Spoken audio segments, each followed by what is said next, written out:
मुझे दर्द दिल का पता न था और प्रेम का रोग लगा दिया, और प्रेम का रोग लगा दिया। वो मुझे दर्द दिल का पता न था, मुझे दर्द दिल का पता न था, और प्रेम का रोग लगा लिया रे मैंने, प्रेम का रोग लगा लिया। जब ठोकर लगी और दिल टूटा, जब ठोकर लगी और दिल टूटा, जब ठोकर लगी और दिल टूटा, जब ठोकर लगी और दिल टूटा।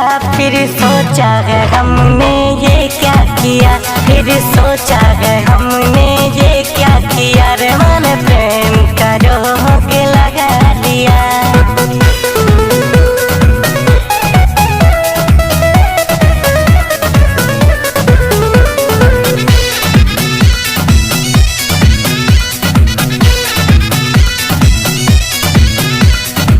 सारे खिलौने छोड़ के वो जज्बात से खेला करते हैं, सारे खिलौने छोड़ के वो जज्बात से खेला करते हैं। जब तक जी चाहा खेला फिर, जब तक जी चाहा खेला फिर, जी भर गया तो भुला दिया, जी भर गया तो भुला दिया रे मैंने, प्रेम का रोग लगा लिया।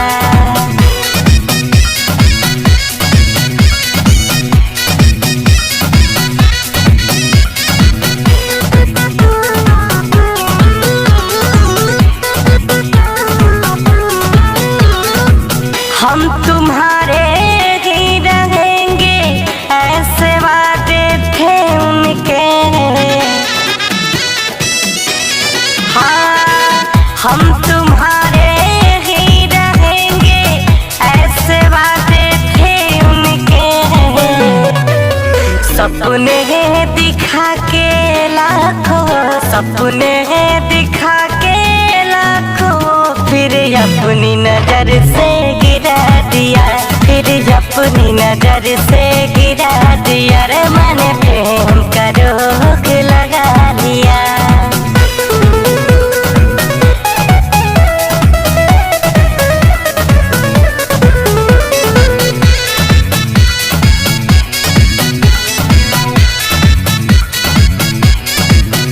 कांटों की शिकायत क्या करे जब चुभना उनकी फितरत है, कांटों की शिकायत क्या करे जब चुभना उनकी फितरत है।